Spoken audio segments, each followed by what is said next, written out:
Boa tarde, pessoal. Mais uma vez, é um prazer enorme tê-los conosco nesta live do Teoria Central.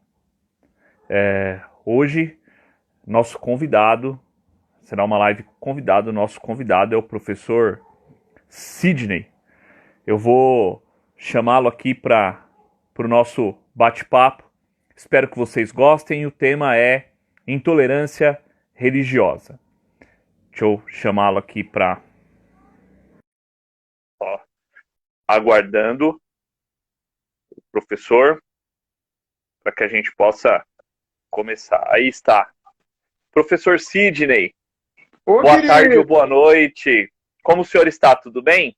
tô bem, e você? Eu estou bem também, graças a Deus. Antes de mais nada, eu gostaria de agradecê-lo imensamente, agradecer a sua extrema generosidade em aceitar esse convite nosso, né, desse coletivo de professores meio malucos aí que decidiram inventar essa ideia de fazer live no meio da quarentena, talvez para tentar diminuir esse distanciamento social tão necessário. E aí, num determinado momento, apareceu a ideia de fazermos essas lives não só entre nós, mas também entre alguns convidados. E aí eu me lembrei do senhor que sempre nos atendeu lá no colégio e em tantos outros lugares. E acho que seria um tema extremamente importante falarmos sobre intolerância religiosa nos dias de hoje. E aí eu fiz o convite e o senhor gentilmente aceitou. Então, desde já, o meu muito obrigado em meu nome, em nome do coletivo Teoria Central, pela sua generosidade em falar conosco. Não, eu que agradeço, eu tô pegando aqui, eu acabei de lançar meu livro, né, Intolerância Religiosa. Sim, foi por isso também que eu vi, eu sigo a hashtag Feminismos Plurais, e sigo a professora Djamila Ribeiro também já há algum tempo. Inclusive fizemos uma live agora, foi uma das nossas primeiras lives. A gente falou sobre o lugar de fala e o complexo de Sim a Moça, de outros dois livers nossos do coletivo. E aí eu vi lá que o senhor lançou o livro Intolerância Religiosa da coleção Feminismos Plurais. E para a gente começar esse papo, o senhor vai ter oportunidade de falar mais aí do livro também, e, enfim. Na chamada da live, ela foi bem provocativa, né? A gente colocou lá o Estado é laico, a pergunta. Embora todos nós saibamos que, em termos de legislação, constitucionalmente, o Estado brasileiro ele se configura como um Estado laico, a pergunta que eu gostaria de fazer para o senhor, para que a gente possa começar esse bate-papo é: o Estado brasileiro, de fato, ele é laico? Ou é só mesmo a lei para, entre aspas, em inglês ver? Olha, eu acho que você sabe sobre isso mais do que eu, né, como historiador, como filósofo, você sabe mais do que eu, mas eu fiquei trabalhando sobre o livro durante 2 anos, eu fui bem criterioso, né? Tem um capítulo, o primeiro capítulo é um capítulo de resgate histórico mesmo, sobre história da intolerância, não é? E desde a da nossa relação, da relação do Brasil com as comunidades, né, com os povos originários, que eu chamo, o que a gente costuma chamar de indígenas, não é? Desde do movimento de colonização e tal. E de verdade não, quer dizer, o Brasil não é laico, né? Quer dizer, o Brasil não nasce como um país laico, não é? Quer dizer, nós nunca desfrutamos de laicidade, não é? Quer dizer, é só olhar um pouquinho atentamente para a história mesmo do Brasil, não é? Para a colonização do Brasil, não é? Quer dizer, o Brasil ele se dá fortemente por esse movimento de catequese, não é? Por esse movimento catequista, não é? Lá das suas origens, desde que encontraram, não é, as terras brasileiras. Então, não, o Brasil ele não é laico, não é? Quer dizer, o Brasil, a laicidade é mais uma, não é, Porque o Brasil ele é um lugar, não é, de mitos, no sentido negativo da palavra, até porque eu pertenço a uma tradição mitológica, né, em termos de crença, eu pertenço a uma tradição mitológica. Mas o Brasil ele é um lugar de mitos, no sentido negativo da palavra, não é? Então, ele tem sobrevivido, não é, a partir de um conjunto de mitos, né? O mito da democracia racial, o mito do brasileiro é tão bonzinho, o mito do somos todos iguais, o mito, ai, aqui nunca teve guerra, ai, o mito, ai, a escravidão já passou e não deixou rastros. E dentro, né, desse conjunto de mitos, nós temos o mito da laicidade, mas de verdade, o Brasil não é laico, não é? Quer dizer, o Brasil é cristão. O Brasil é um país cristão, não é? Quer dizer, é um país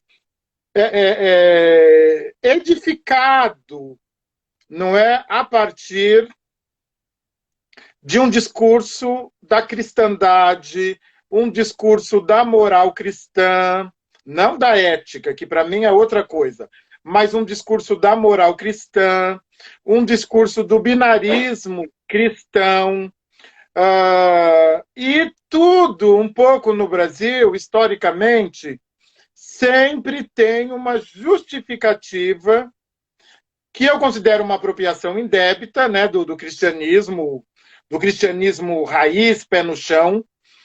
Então, tem uma apropriação indébita do... Tudo no Brasil se justifica com base nesse discurso cristão que, de verdade, não aceita outra religião que não seja a cristã. Então, não. O Brasil o Brasil nunca foi laico, não é laico, e eu acredito que nunca será. Ele nunca será.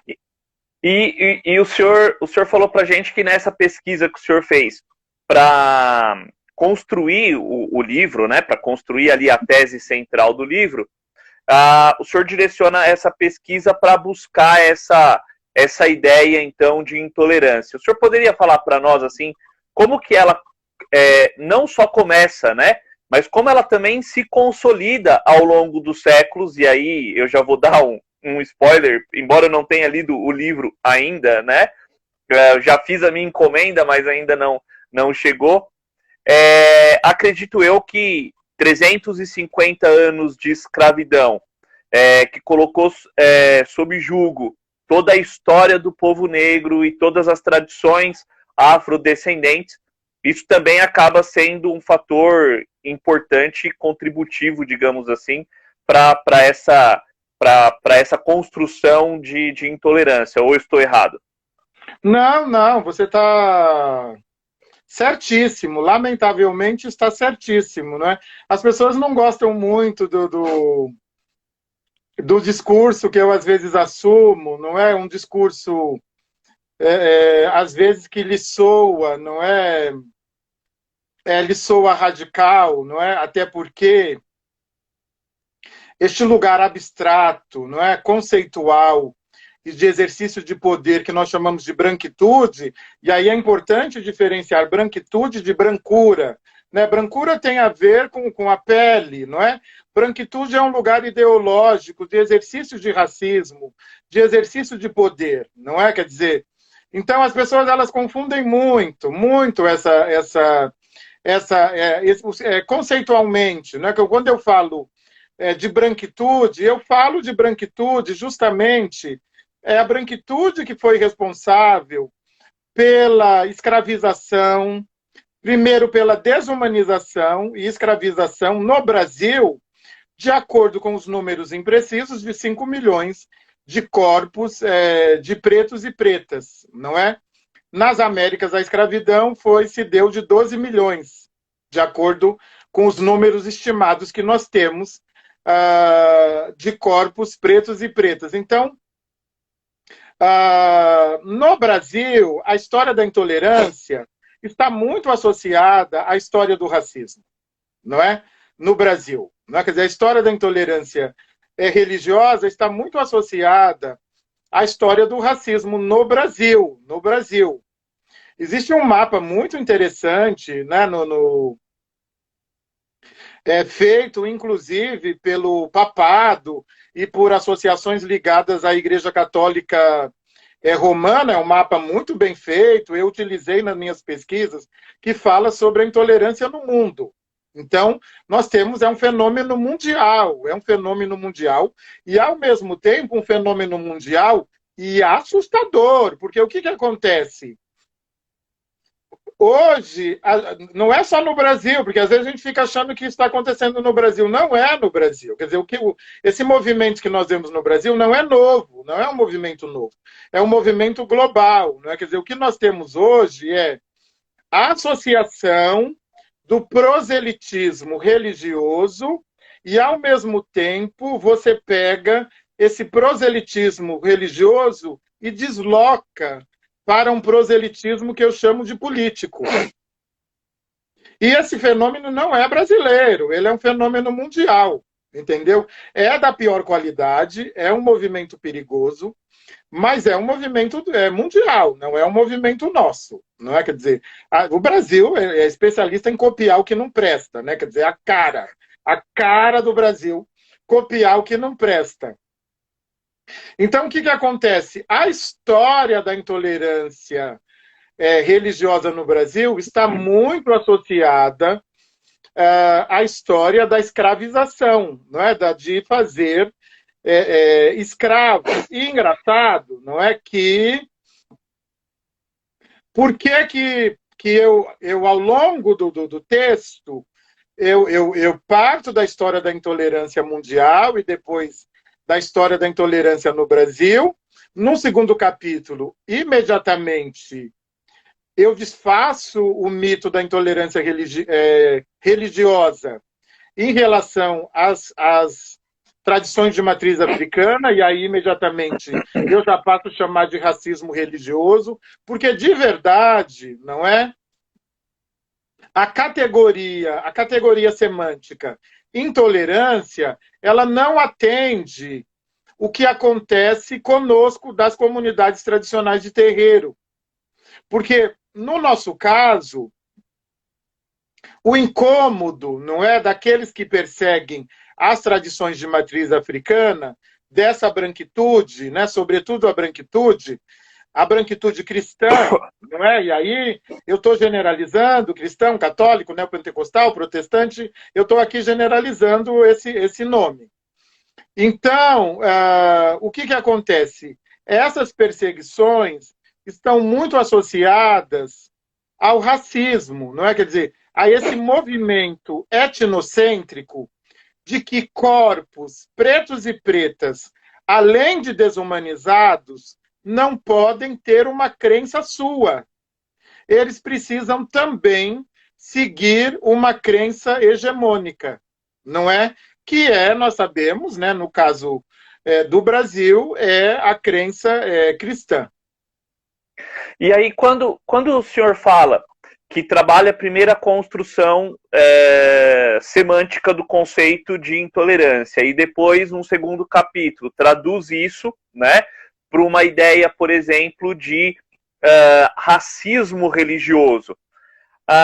É possível que a gente considere e que a gente coloque como, de repente, um tema que faça essa ligação dessa construção e dessa desconstrução, o preconceito? E aí eu gostaria que o senhor explorasse mais isso dentro do próprio candomblé, porque eu sei e acredito que a maioria das pessoas que estão nos assistindo saiba também que o senhor é um importante líder religioso dentro do candomblé. Se há também, dentro dessa questão toda que o senhor colocou, da branquitude, um certo preconceito dentro do próprio candomblé em relação a estes, entre aspas, opostos, digamos assim, o lugar do terreiro para aqueles que são de descendência africana, para o preto, para a preta, para esses corpos pretos, e se existe um outro tipo de candomblé, se isso hoje é perceptível, não é tão perceptível assim, não há essa distinção já dentro da realidade religiosa do senhor. Que outro tipo de candomblé que você está... O que você está Não, chamando? não que haja outro tipo de candomblé, mas no sentido assim, existe um candomblé mais voltado para raiz, aonde a gente tem lá a questão da presença forte do negro, do terreiro do negro. Inclusive, eu estava assistindo a live anterior que o senhor estava no Facebook com outro pai, né? E ali vocês discutiam muito isso, né?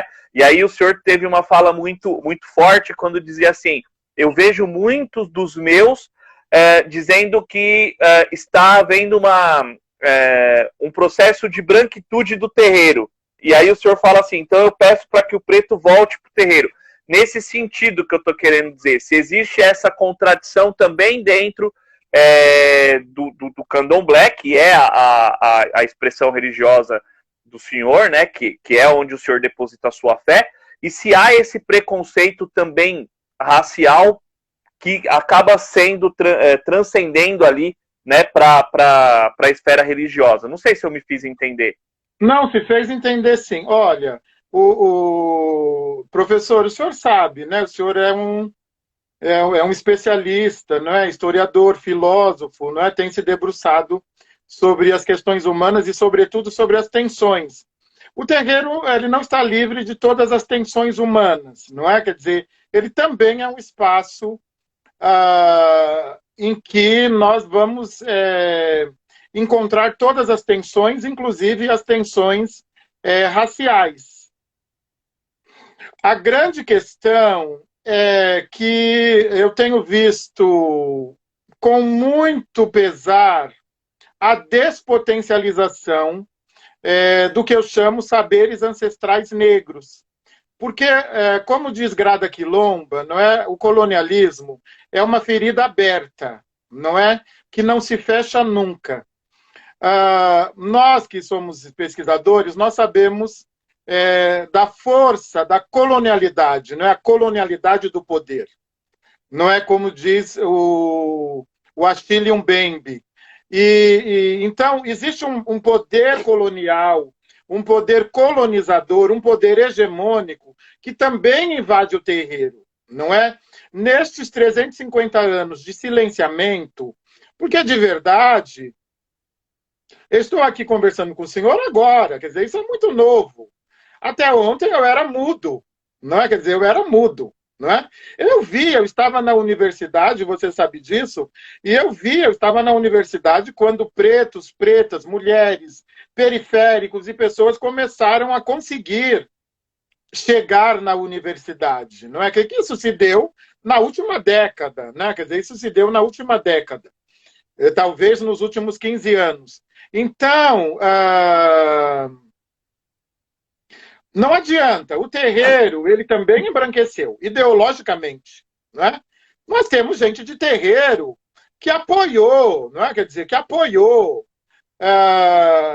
essa desordem política que nós estamos vivendo hoje. Isso é inacreditável. Como é que você pega o açoite, bota na mão do seu algoz e pede a ele que lhe chicoteie? Não é? Quer dizer, é disso que eu estou falando, de despotencialização, entendeu? Eu também entendo, porque é muito difícil você estar no lugar de subalternizado. Assumir uma marginalidade é uma coisa que dá muito trabalho, é alguma coisa que é muito difícil. Eu assumi a minha subalternidade e a minha marginalidade, mas é porque eu estou amparado por uma família de candomblé, eu estou amparado por pessoas, né, que antes de mim assumiram a subalternidade. Então, não é fácil você assumir esse lugar. É essa confusão que nós estamos hoje, quer dizer, é a esta confusão que nós estamos respondendo hoje, entendeu? Então, os terreiros estão muito embranquecidos, e não só em termos de brancura, também em termos de branquitude, porque os terreiros começaram a querer atender à lógica do opressor. Isso por conta também do poder das crenças hegemônicas, não é? Então, sim, essas tensões, elas estão também dentro das comunidades de terreiro, Mas aí nós temos esse grupo, não é? Um grupo que, tendo acessado essas noções de racismo, de branquitude, de colonialidade do poder, de colonialismo, não é? Quer dizer, tendo acessado, né? Isso só se dá, não adianta. Eu também não sabia, até que acessasse essas questões teoricamente. Tendo acessado, e esse tem sido o meu ativismo, tem sido o meu trabalho, não é? E aí a gente tem, sim, esse candomblé que a gente pode chamar de um candomblé que eu chamo de decolonial. Por incrível que pareça, né? Por incrível que pareça, a gente precisa hoje de um candomblé decolonial, não é? Negando o colonialismo e negando estruturas hegemônicas de pensar, ser e fazer, não é? A partir de uma ideologia judaico-cristã e da branquitude. Então, de certa forma, aquilo que a gente pode trazer assim de ganho é que o candomblé ele é, por essência, revolucionário.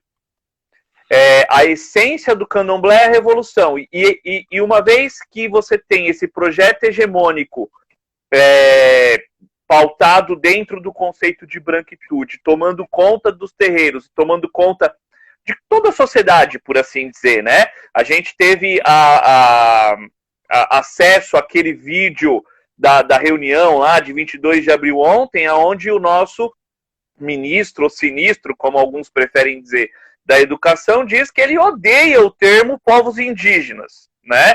Daí a gente tem uma ideia, por exemplo, de como que este governo todo trata não só a questão religiosa, mas também a questão do nativo, né? A questão dos povos. Não há um respeito por excelência para aquilo que é o outro, né? Porque quando a gente fala de superação da intolerância, a gente inevitavelmente a gente cai na perspectiva do respeito.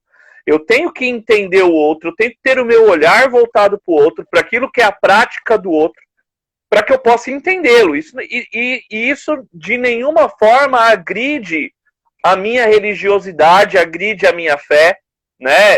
É aí que se estabelece o ponto para o diálogo, para que a gente possa dialogar entre os diferentes, que é a base de um projeto democrático. Então, o terreiro, o candomblé, ele é por essência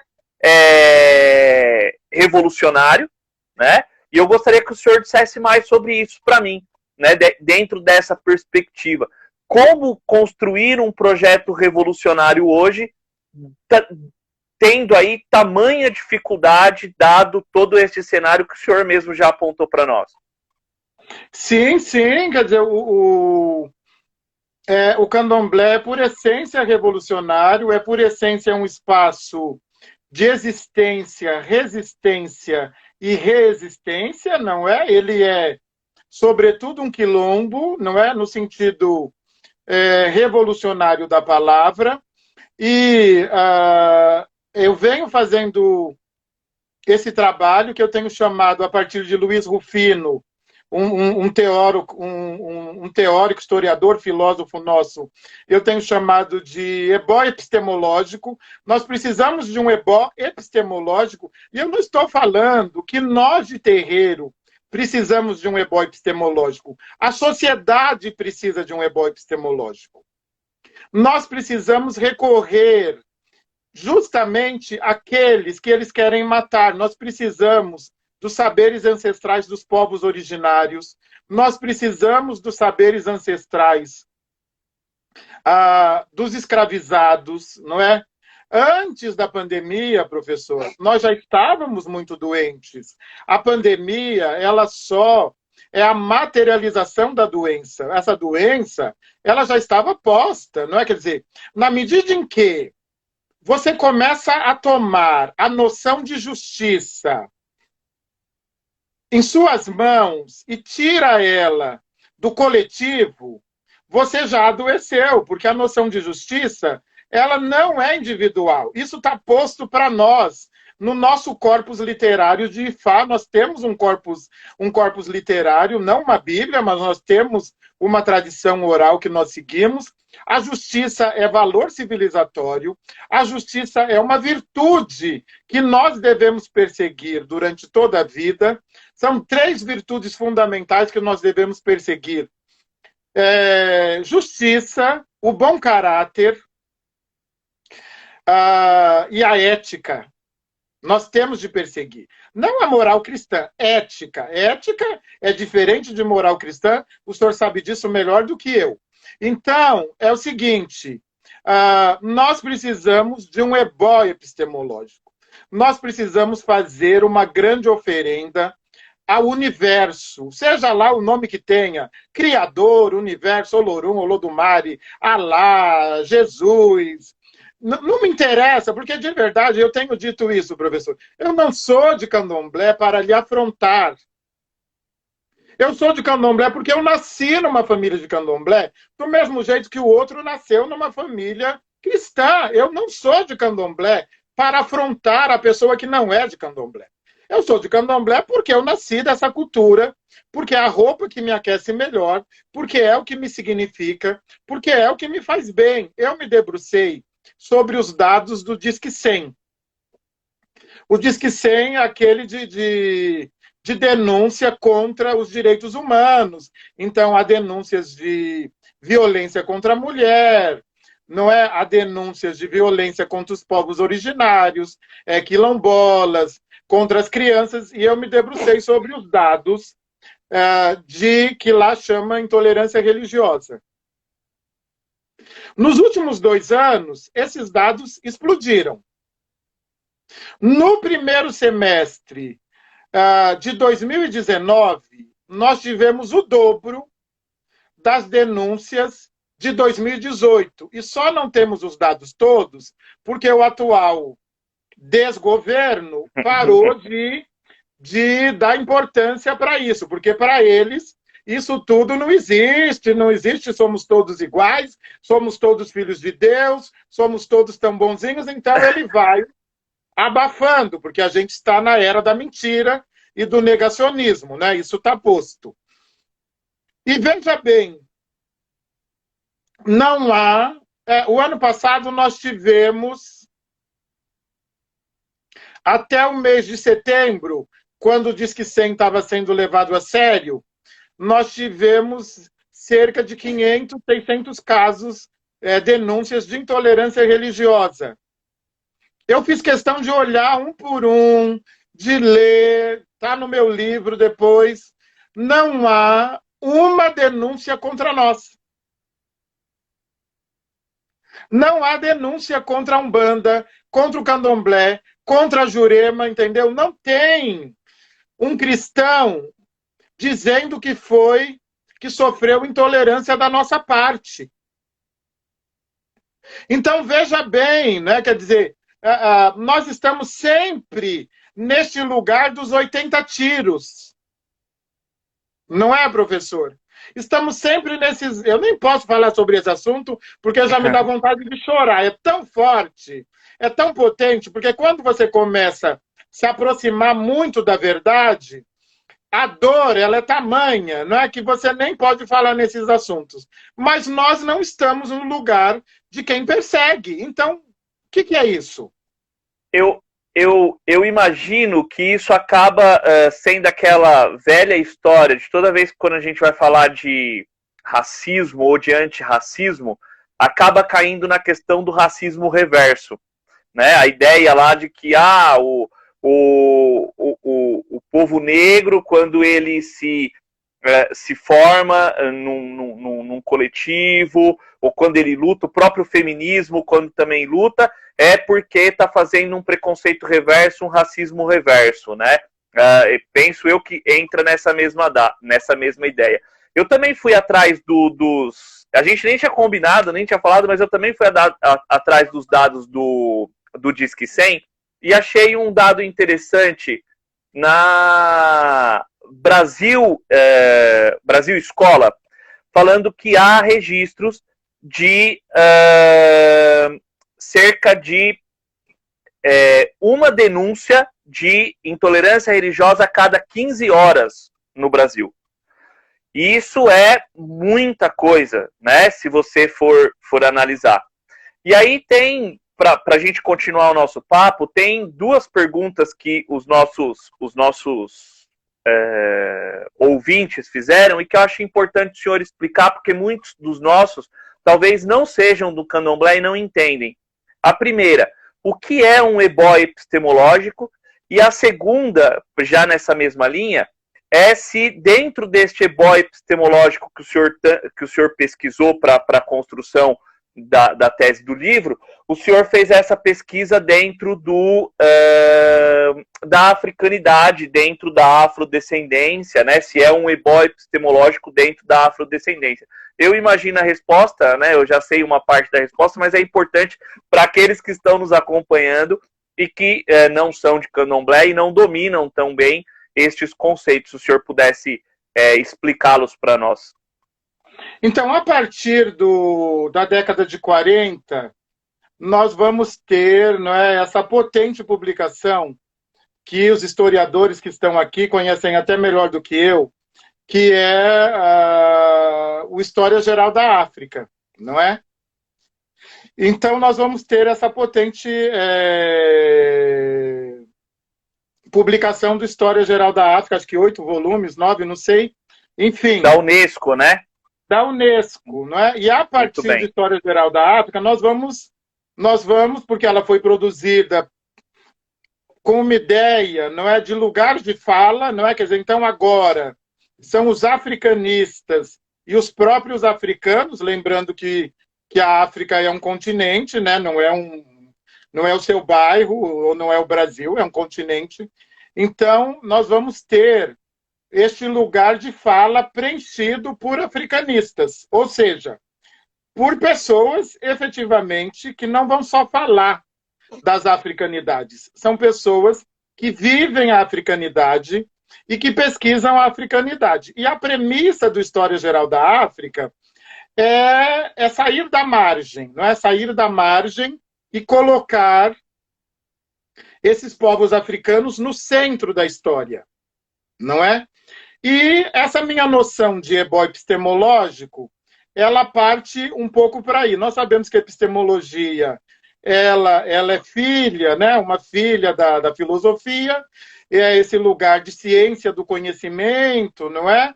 Eu estou ampliando um pouquinho esses sentidos e assim, há alguns pesquisadores que já falam em uma epistemologia africana, não é? Porque, muito embora o continente africano seja o berço do mundo, ninguém vai ser ingênuo e achar, né, que todo o conhecimento que nós temos hoje está intocado e, efetivamente, está muito voltado para a gênese do conhecimento e para a África, para o continente africano como berço do mundo. Então, no candomblé, nós temos uma noção que se chama ebó, não é? É uma noção muito potente, que é uma noção que pretende, por meio do ritual, por meio da ritualística e também por meio da magia, realinhar a conexão das existências. Eu não gosto da palavra humano e ser humano, eu gosto da palavra existência. Então, que vai realinhar as existências ao Criador. Por incrível que pareça, nós também acreditamos num Criador, né? Que as pessoas, e não é o diabo, né? Como as pessoas querem pensar. Eu nem sei quem é o diabo de verdade. Eu nem sei quem é o diabo. Eu nem sei quem é.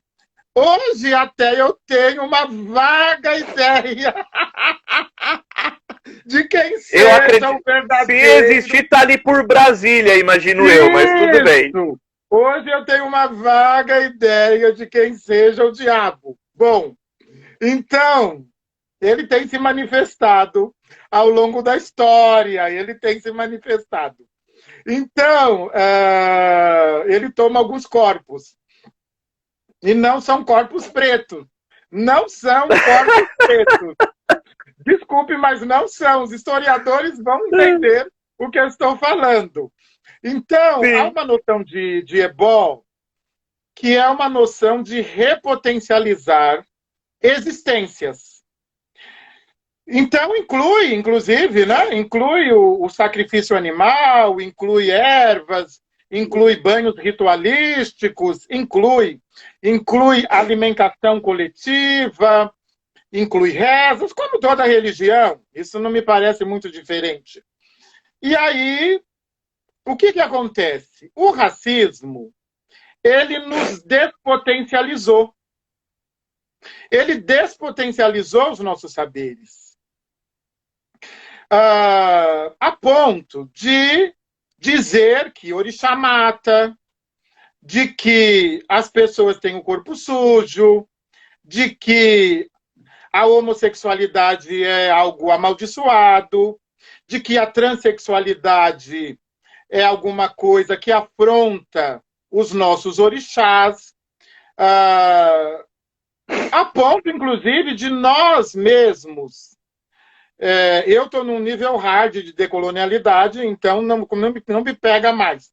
Mas a ponto de nós mesmos começarmos a acreditar numa crença que nos foi imposta. Há pessoas de candomblé que têm medo dos orixás, não é? Quando esta não é a nossa lógica, não é?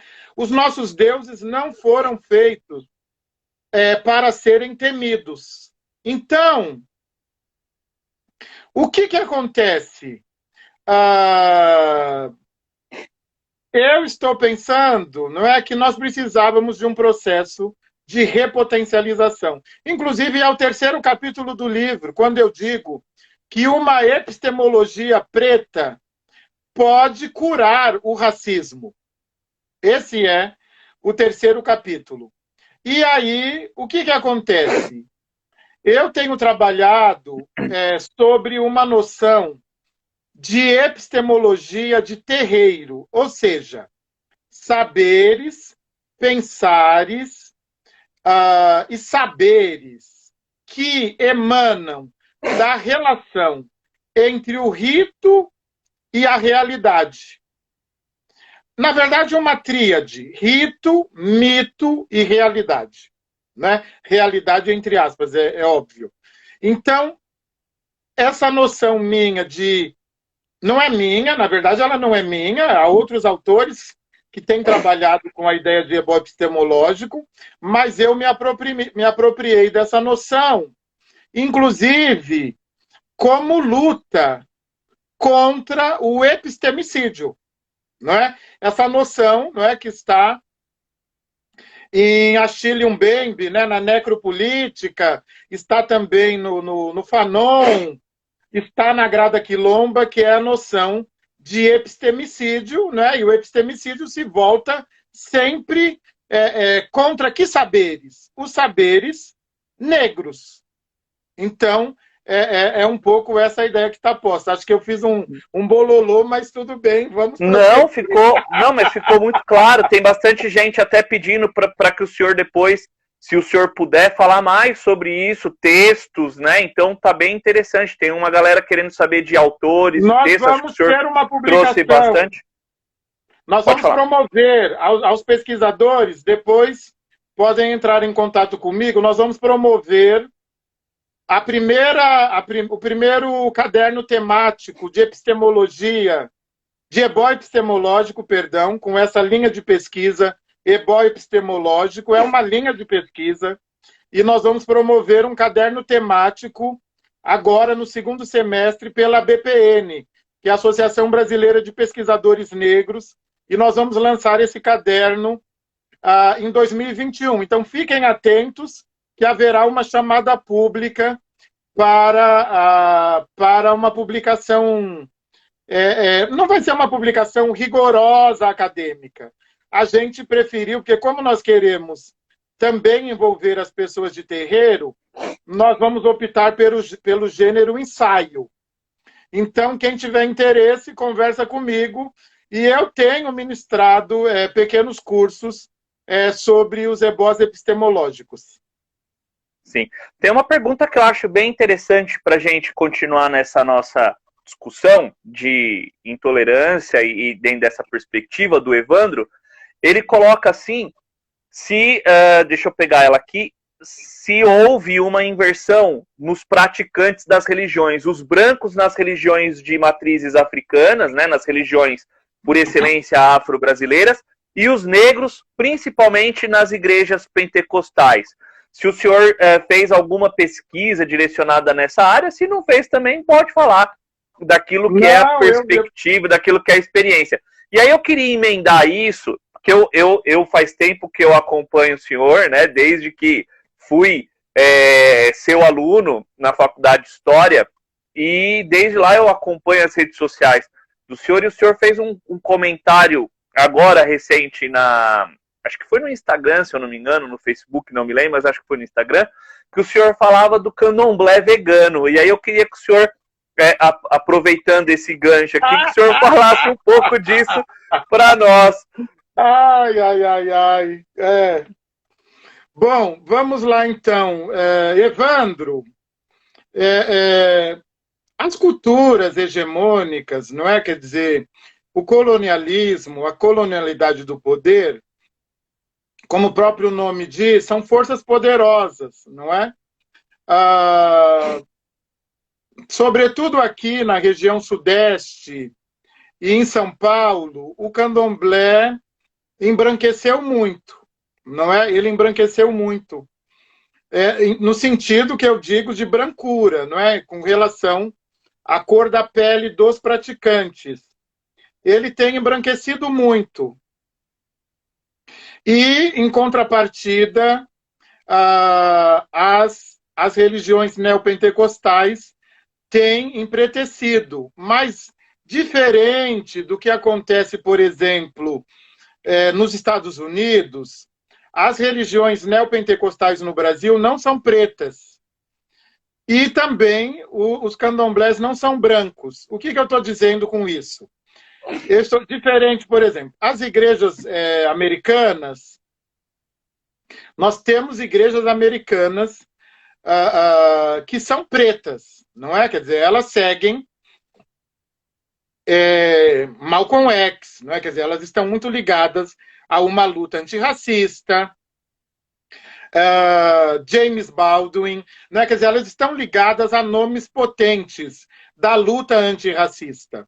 As igrejas neopentecostais, embora denegridas, no bom sentido da palavra, elas não são ideologicamente negras, elas continuam sendo ideologicamente brancas, e é importante destacar que também é o racismo que leva negros e negras para uma igreja branca, não é? Porque para você ser de candomblé, de uma religião denegrida, empretecida, escurecida, você precisa ter autonomia.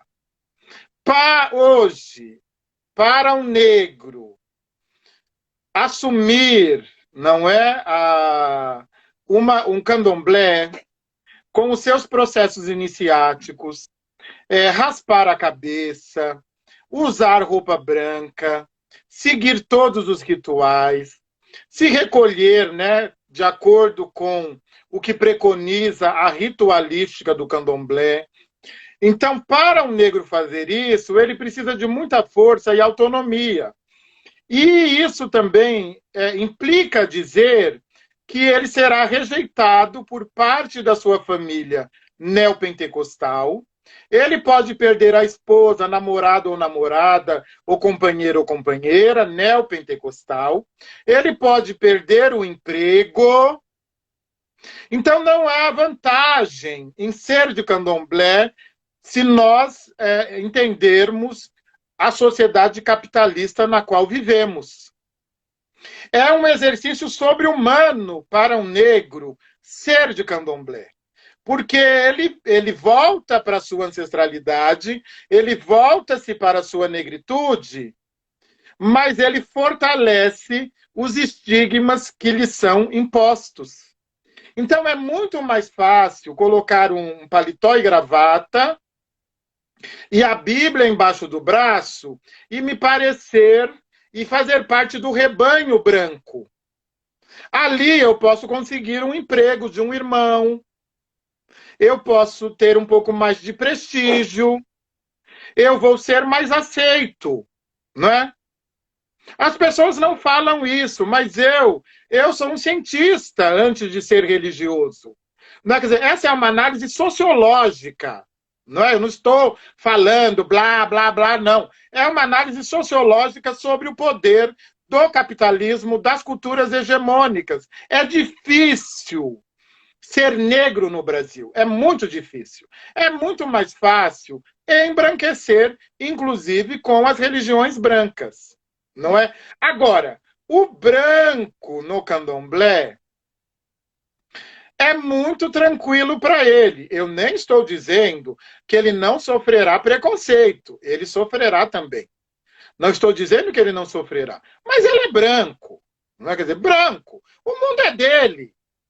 Entendeu? Opinião vira tese de doutorado, ele pode propor epistemologia, ele pode falar o que ele quiser, ele pode falar palavrão. O mundo é branco. Então, é muito mais fácil para um branco, e também isso explica a brancura do candomblé, porque é muito mais fácil para um branco ser de candomblé do que um negro ser de um candomblé. Eu, na posição de liderança, eu já sofri racismo, não é, de seguidores dentro da minha comunidade. Inicialmente, ele entrou e ele viu o doutor, ele viu o acadêmico, ele viu o homem, ele não viu o negro. Depois de 3 meses, ele acordou e descobriu que eu era negro. Quando ele descobriu que eu era negro, ele não suportou ter como orientador espiritual um negro. Isso é o quê? Racismo. Não é outra coisa. Não é? Eu confesso, eu não sou especialista. Vamos para a segunda parte da questão. Eu não sou especialista em veganismo. Mas eu conheço o meu povo. Eu conheço a população periférica. Eu conheço pretos e pretas. A minha comunidade de candomblé está num lugar muito pobre, que abriga muitos negros e negras. Esses negros e negras não têm arroz e feijão para comer. Eu não sei se faz muito sentido para eles, com todo o respeito aos veganistas, essa preocupação com alface, com verdura. Eles não têm comida. Então, me parece que essa discussão ela precisa ser jogada lá para frente, bem para frente. A gente precisa resolver algumas questões prioritárias, entendeu? Para depois resolver essas questões, entendeu? Os pretos que eu conheço não têm comida. Os pretos que eu conheço ganham R$ 1.200 quando ganham. Os pretos que eu conheço viajam 3 horas para poder trabalhar. Agora, eles foram todos demitidos. Eu estou numa campanha junto com a minha comunidade para arrecadação de alimentos, para poder distribuir para a minha comunidade. Nós fomos levar a cesta básica recentemente. Não estou fazendo publicidade, eu quero só que as pessoas entendam que o universo não é o seu umbigo, o seu quintal, a sua geladeira, a sua conta bancária. Eu também hoje sou uma pessoa muito privilegiada. E eu entendo isso. Eu tenho os meus privilégios. Eu não estou querendo fazer propaganda. Eu fui entregar uma cesta básica para um senhorzinho que trabalha com reciclado. Ele é negro, ele é um senhor de 60, 70 anos. Ele falou, hoje eu não tinha o que comer. Ele está esperando a porra dos R$ 600. Sabe? Essa coisa de umbiguismo, de egocentrismo, sabe? O brasileiro, ele acha que onde ele dorme é o quarto de todo mundo, que a conta bancária dele é a conta das pessoas. Não é, entenderam? Então, essa palhaçada de veganismo, desculpe, para mim também não serve para nada. Entendeu? Porque você pode comprar seu alface, o seu grão, a sua castanha, mas as pessoas não podem. Eu sou muito empático, eu estou num lugar do sagrado, eu sou muito sensível, eu estou no lugar do sacerdote, entendeu? Então, ou a sua verdade é coletiva, ou para mim ela não faz nenhum sentido. Entendeu? E eu reconheço meus privilégios. Eu estudei, eu fiz mestrado, eu fiz doutorado, eu tive bolsa sanduíche fora do Brasil, entendeu? Eu tenho minha família que me apoiou, entendeu? A gente precisa parar de achar que o mundo se reduz ao nosso quintal, não é? Como, inclusive, aquela besta presidencial pensa. Ela pensa que o mundo é o seu quintal, não é? Quer dizer, e que o mundo são os seus filhos. Me desculpe, eu não estou aqui falando de PT, não PT, de blá, blá, blá, blá, blá, blá. Não se trata disso. Se trata de saberes ancestrais coletivos. E aí eu quero voltar para a virtude e justiça. Não existe justiça fora do coletivo. Se você tiver uma arma, e sim, você pode se defender, mas se você matar uma pessoa individualmente, isso não é justiça. Isso é tão criminoso quanto a pessoa que invadiu a sua casa. Porque a noção de justiça, ela é, por excelência, coletiva. E por isso que há a noção na justiça de processo, de julgamento, entendeu? Por isso que a justiça ela é feita coletivamente, não é? Uma vez, professor, a gente tem distorcido os valores civilizatórios poderosos, não é? E é um problema. Uma vez, só para pegar esse gancho da justiça, eu ouvi uma promotora de justiça do Ministério Público, não lembro o nome dela agora. Ela foi no colégio fazer uma fala com os alunos e ela disse que, e aquilo me marcou profundamente, ela disse que a nossa sociedade confunde justiça com vingança. Então, a gente não luta por justiça, a gente luta por vingança. E aí, quando a gente luta por vingança, a gente não se solidariza. E aí a gente mede os outros pela nossa régua. A gente passa a medir a vida dos outros pela nossa régua. Eu reconheço a minha condição também de privilegiado. Sou professor, estou de férias, eu tenho condições de dar aula online, mas e aqueles outros alunos que não têm acesso?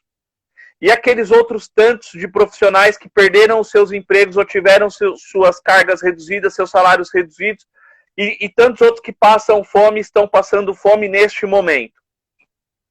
Então, muitas vezes a gente se esquece de olhar o outro com este olhar do solidário, de entender que o mundo vai muito para além do nosso umbigo e que a gente não pode medir as coisas pela nossa régua. E aí, quando a gente começa a lutar por justiça, justiça coletiva, justiça social, acima de tudo, as pessoas ainda, muitas vezes, nos chamam de louco. Por que você está fazendo isso? É a mesma coisa de você pegar. Tem um conhecido nosso que tem sua casa, tem seu emprego, coisa e tal, mas está atuante dentro de um movimento social por moradia. Muitas vezes eu já ouvi perguntarem para ele, mas por que você faz isso se você tem a sua casa? Como se só pudesse lutar por justiça, por moradia, quem mora na rua. Então a gente muitas vezes também acaba passando por isso. A gente já vai se encaminhando para o final da nossa live, faltam 6 minutos. Voou, professor. Para o senhor ver. Faltam 6 minutos para o Instagram nos derrubar, porque quando dá 1 hora ele nos derruba, né? Ainda que hoje ele não nos sabotou, porque nas últimas lives ele andava dando umas sabotadas e hoje ele não sabotou. Eu gostaria que o senhor pudesse dizer para todos aqueles que estão nos assistindo as suas palavras, as suas considerações finais deste bate-papo, se assim puder, aquilo que o senhor gostaria de dizer, aquilo que o senhor gostaria de falar, sobre o livro, sobre este tema, enfim, para aqueles que não conhecem, o livro é Intolerância Religiosa, da coleção Feminismos Plurais, de curadoria, de coordenadoria da professora Djamila Ribeiro. Então, que o senhor pudesse aí a capa, muito bem. Eu tô com o e-book, não tive a oportunidade de lê-lo ainda, e o meu, fisicamente, chega só em junho. Entrei em contato há algum tempo já com a editora, né, e chega só em junho. Então, que o senhor pudesse falar para nós estas palavras finais, que a gente vai se encaminhando para o final da nossa live. Nós estamos num momento muito difícil, num momento... Ninguém vai negar isso, eu acho que não é inegável. Nós estamos num momento desafiador, num momento muito difícil, num momento angustiante, mas é preciso entender que um corpo não adoece sozinho, não é? Nós também adoecemos coletivamente, eu reitero. Nós já estávamos doentes antes da pandemia, não é?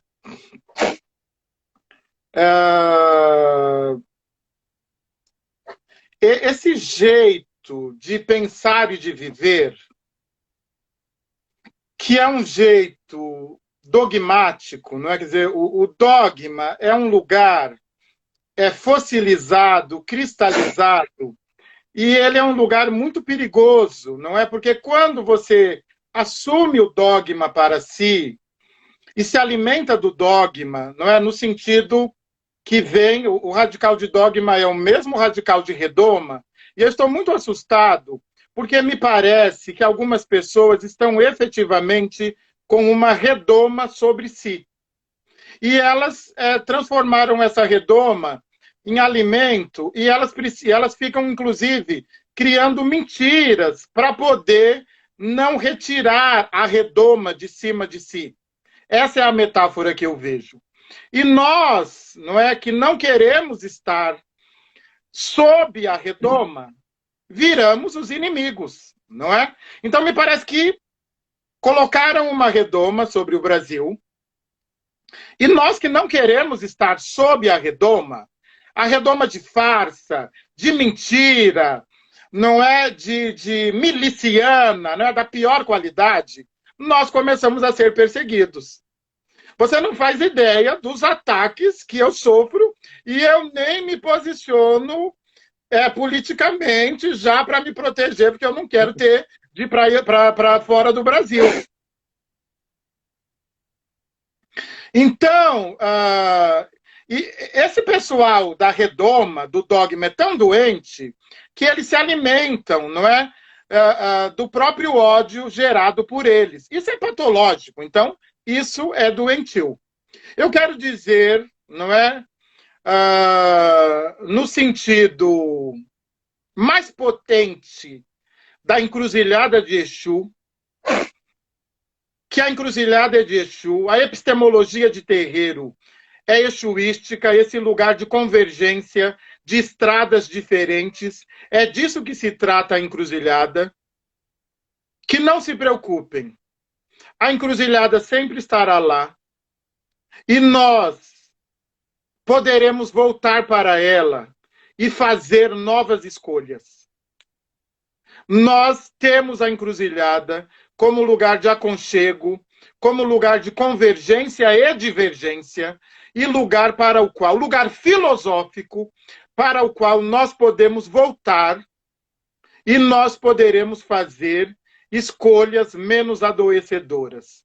Acreditem e vamos juntos neste ebó epistemológico. Como o senhor mesmo costuma dizer, a revolução começa na encruzilhada, porque a encruzilhada é a rua, né? Laroyer, a revolução começa na encruzilhada. Professor Sidney, muito obrigado. Eu gostaria de agradecer enormemente, em nome do Teoria Central, pela sua generosidade, pela sua disponibilidade. Teria muitas outras coisas para falar com o senhor, muitas vezes, quem sabe numa outra oportunidade. Eu gostaria de convidar a todos a seguirem o nosso canal. A gente está fazendo live geralmente de quarta e sábado. sempre com temas diferentes. Então, nosso mais sincero abraço. Já me deu o aviso aqui que em 20 segundos a gente cai. Professor Sidney, muito obrigado. Força. Muita força. E como o senhor costuma dizer, né? Abundância para o senhor. Porque a palavra prosperidade ultimamente, né? Fiquem bem.